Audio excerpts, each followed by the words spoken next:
안녕하세요. 콩나물쌤입니다. 이번 영상에서는요, 초등 3학년 이후 벌어지는 학업 격차 어떻게 막아야 하나요? 두 번째 이야기 나눠드리도록 하겠습니다. 초등학생 학업 격차 두 번에 걸쳐서 일어난다는 시리즈로 말씀드리고 있죠. 그래서 초등 입학 전에 이미 학업 격차가 있는 채로 올라온다. 그 다음에 3학년 때 교과 공부로 인해서 학업 격차가 크게 늘어난다라는 말씀드렸습니다. 그리고 지난 시간에는요, 국어와 수학에서 어떻게 학업 격차를 따라가야 하는지 설명드렸었는데요. 못 보신 분들은 위에 링크나 아래 설명 누르시고 보시면 되겠습니다.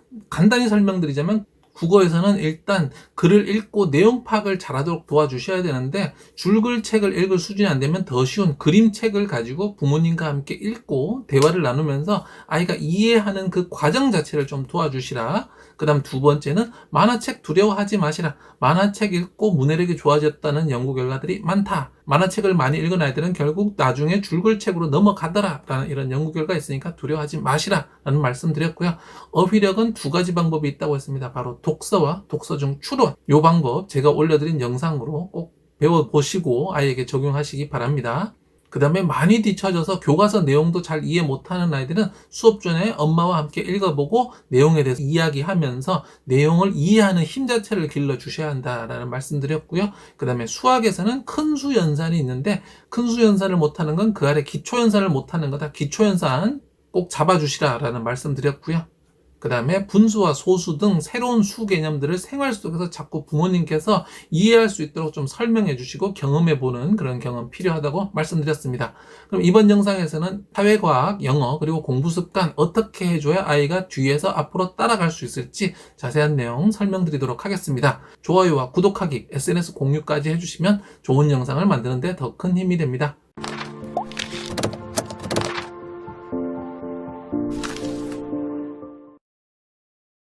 초등 3학년 이후 벌어지는 학업 격차 어떻게 막아야 하나요? 오늘 첫 번째로 드릴 말씀은요, 바로 사회과학 공부입니다. 자, 사회과학은 앞 영상에서도 말씀드렸지만 이것이 이제 활동 중심에서 그냥 재밌게 하고 경험해보는 수준에서 이제 학습 베이스로 넘어옵니다. 막 개념도 알아야 되고, 먼저 교과서를 소화하는 힘을 길러주셔야 돼요. 보통 학교에서는 수업을 선생님 설명식이나 또 활동 비슷하게 하는데 아이들이 그걸 다 놓치거든요. 그러니까 소화를 하지 못해요. 배우는데 공부를 못하는 아이들은 음식을 소화할 때 소화력이 없는 것과 마찬가지예요. 우리가 소화력이 없으면 다 설사를 하겠죠? 그래서 공부 못하는 아이들은 공부의 소화력이 약하다, 다 설사한다 라고 보시면 되고요. 그러면 어떻게 해야 되느냐? 이걸 소화하는 방법을 알려주셔야 됩니다. 그래서 교과서를 놓고요. 교과서 가운데 놓고 엄마와 아이가 이렇게 앉아가지고 교과서 오늘 뭐 배웠지? 오늘 여기서 어떤 개념이 나왔어? 동그라미도 쳐보고 이거는 무슨 뜻일 것 같아? 그래? 그럼 이거는 우리 삶에서 어떻게 적용될까? 여기서는 어떻고 저기서는 어떻고 하면서 이런저런 이야기를 해보셔야 됩니다. 밑줄도 그어보고 동그라미도 해보고 요거랑 관련성이 뭔지 생각해보고 부모님한테 설명도 해보고 질문도 해보고 그걸 노트에 정리도 해보는 등등 요 지식을 요 교과서에 적혀있는 지식을 내 것으로 어떻게 소화하는지 그 방법을 가르쳐 주셔야 합니다. 그 방법에 대해서 제가 자세하게 설명해 놓은 책이 바로 이 초등 6년 공부 하브루타로 완성하라죠. 이 책에서는요, 제가 초등 3, 4학년 때 공부 연습을 해야 된다라고 말씀드렸는데요. 바로 이 부분입니다. 교과 공부가 새로 시작되기 때문에 1, 2학년의 활동 중심 공부가 아니라 교과서에 지식이 담겨있고 그걸 알아야 되는데 얘를 소화하는 힘이 없거든요. 그래서 부모님하고 아이하고 앉으셔서 교과서 펼쳐놓고 따져보고 물어보고 생각하고 질문해서 이 지식을 머리 안에서 돌리는 방법 자체를 배워야 하는 거예요. 이런 것들을 부모님과 함께 연습해 본 아이들은요, 학교에 와서 선생님이 설명해 주시고 교과서를 펼쳐놓으면 이 내용을 내가 어떻게 소화해야 하는지를 알 수 있거든요. 그러니까 비유하자면 소화를 못하는 아이한테 소화제를 주는 것이 아니라 위장에서 운동을 해서 소화를 할 수 있게 힘을 주는 방법인 겁니다. 그래서 구체적으로 가르쳐줘야 할 그런 공부 방법들은 이 책에 잘 담겨 있으니까 참고하시고요. 제가 앞으로도 또 영상으로 좀 더 자세하게 설명드리도록 하겠습니다. 초등 3학년 이후 벌어지는 학업 격차 어떻게 막아야 하나요? 오늘 두 번째 이야기는 바로 영어인데요. 영어 같은 경우에는 부모님이 손 놓고 있다가 어느새 3학년 딱 돼 보면은 다른 아이들은 이미 영어가 저만큼 앞서 있거든요. 그러면 급합니다. 아이가 학교 갔다 왔는데 영어 전혀 모르겠다. 애들 막 너무 잘해. 이런 말 하면 덜컥 겁이 나죠. 그러면 이제 갑자기 알아보다 보면 파닉스부터 눈에 딱 들어오거든요. 그래서 저한테 질문 들어오는 것도 영어 하나도 안 했는데 파닉스 사이트 워드부터 시작을 하면 되냐고 물어보시는데 절대 그렇게 하시면 안 됩니다. 기본이 안 돼 있으면 아래 단계로 넘어가서 해야 되는 거지 옆에 애들이 이걸 하고 있다니까 이걸 가면 안 되거든요. 그럼 영어 공부의 시작은 파닉스가 시작이었나요? 제가 유아부터 초등까지 엄마표 영어 로드맵 그려드립니다 라는 영상 보시면 먼저 흘려듣기부터 먼저죠. 왜냐하면 귀부터 열어주고 머릿속에 소리를 집어넣는 것이 우선이거든요. 근데 이미 늦었네? 그러면 이제 3학년 나왔으니까 파닉스부터 중간부터 들어가면 안 되나요? 네, 안 됩니다. 영어 공부의 근본은 제가 초등 영어 공부의 핵심이라는 영상에서 말씀드렸지만 영어 공부의 핵심은 노출과 습득이거든요. 근데 파닉스부터 들어가고 사이트 워드 들어간다. 이건 학습이에요. 영어 학습의 근본 원리를 위반하는 잘못된 공부 방법입니다. 파닉스와 사이트 워드 같은 학습들은요. 그리고 영어 교재를 이용한 학습들은요. 이 노출과 습득에 보조적으로 사용을 할 수 있는 거지 노출, 습득 다 빼놓고 얘부터 들어가면 안 되거든요. 급할수록 돌아가라는 이야기가 있습니다. 다 늦었으니까 남들보다 학습을 더 많이 넣겠다라고 하시면은 오히려 더 많이 뒤처집니다. 제가 지난 영상에서도 말씀드렸지만 조금 늦게 간다고 큰 문제는 아니거든요. 그냥 정서적으로 조금 불안한 문제만 있을 뿐 그렇기 때문에 다시 근본으로 내려가셔서 노출하시고 습득하시고 하셔야 됩니다. 유튜브 보여주시고 리더스북 같은 책으로 흘려듣기와 집중듣기 하시면서요. 많이 노출하고 습득할 수 있도록 해주셔야 합니다. 파닉스는 안 하고도 읽는 법을 배우는 아이들도 있기 때문에요. 집중듣기 하다가 파닉스 얘가 필요하다라고 하시면 하시는 거고 그 다음에 파닉스를 체계적으로 다 가르치는 것이 아니라 집중듣기에서 파닉스를 필요한 부분을 가르치는 방식이 가장 효과적입니다. 이 부분도 또 다른 영상으로 또 설명드리도록 하겠습니다. 초등 3학년 이후 벌어지는 학업 격차 어떻게 막아야 하나요? 오늘 마지막은요, 공부 습관에 대해서 말씀드리겠습니다. 일단 학업 격차 뒤쪽에 있는 아이들은 기본적으로 공부 습관이 좋지 않다, 없다라는 공통점이 있는데요.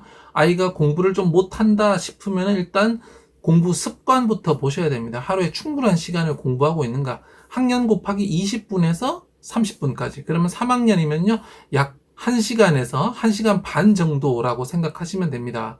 만약 이때까지 규칙적인 공부를 해본 적이 없다면 1시간부터 시작하면 아이가 힘들어할 수 있습니다. 좀 짧은 시간 30분부터 하시고요. 독서 습관 잡아주시고 수학 그날 배운 거 한번 돌아보고 기본서 푸는 정도까지, 그 다음에 영어 노출 그리고 사회과학까지 해서 총 4가지를 조금씩 넣으시면 좋겠습니다. 그래서 처음에 30분 하는 동안에는 이 4가지 다 못하겠죠. 그래서 하나씩 얹어가는 과정이 필요합니다. 처음부터 와 늦었다 해서 4개를 해서 탕 얹어주면 아이 입장에서는 이거 폭탄 맞는 거거든요.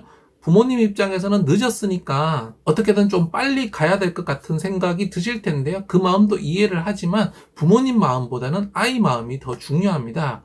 부모님이 조급하면 교육은 실패합니다. 조금 더 느긋하게 아이 입장에서 받아들이고 신압으로 젖어들도록 하셔야 되는 거지, 급하다고 급한 만큼 땡길 경우에 아이 입장에서는 큰 부담감과 도망가고 싶은 마음만 생길 수 있거든요.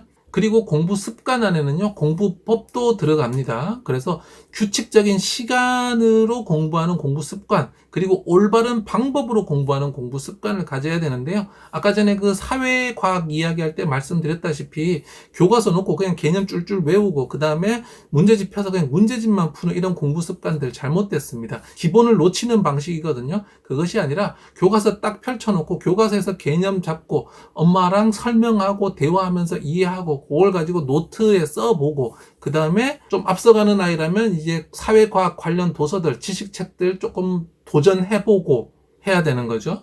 이런 식으로 공부 습관을 잡아둬서 6학년까지 가고 6학년 이후에 중학교에 가면서 이제 내신 관리를 하기 위해서 좀 문제집 푸는 문제풀이 입시 공부가 조금씩 시작이 되는 거죠. 그런데 이것을 너무 빨리 당겨서 부모님께서 잘 모르셔서 어릴 때부터 문제집 풀이식 공부를 하면 이 아이는 기본적으로 지식을 이해하는 힘 자체가 없기 때문에 지금 조금 빨리 가는 것 같지만 결국에는 그 힘이 딸려서 중고등학교 가면 뒤로 뒤처지게 되니까 적정한 시간 공부하는 것, 그리고 올바른 방법으로 지식을 소화하는 공부법까지 올바른 공부 습관 잡아주셔야 하겠습니다. 초등 3학년 이후 벌어지는 학업 격차 어떻게 막아야 하나요? 네, 오늘 이제 두 번째 시간이었는데요.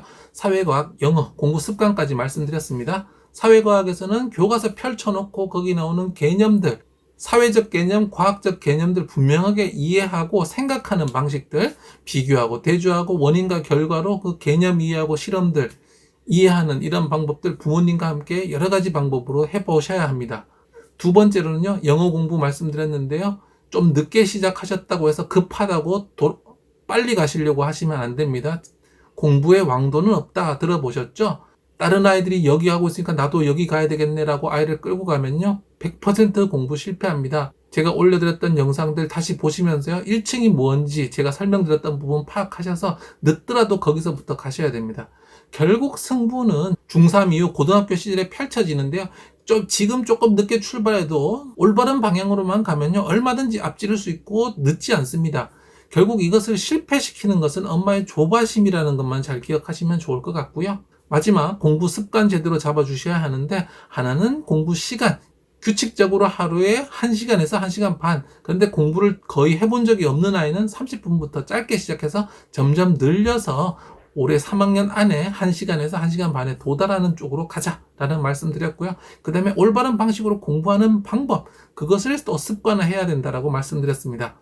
제가 초등 공부 암기하는 만큼 뒤처집니다 라는 영상도 올려드렸죠. 무작정 공부 외우고 그 다음에 문제집 푸는 암기와 문제풀이 중심의 잘못된 공부 습관을 초등학교 때 들이면 중고등학교 갔을 때 뒤로 쭉쭉 뒤처지니까요. 꼭 제대로 된 공부 방법 알아두셨으면 좋겠습니다. 좋아요와 구독하기, SNS 공유까지 해주시면 더 좋은 영상을 만드는 데 큰 힘이 됩니다. 감사합니다.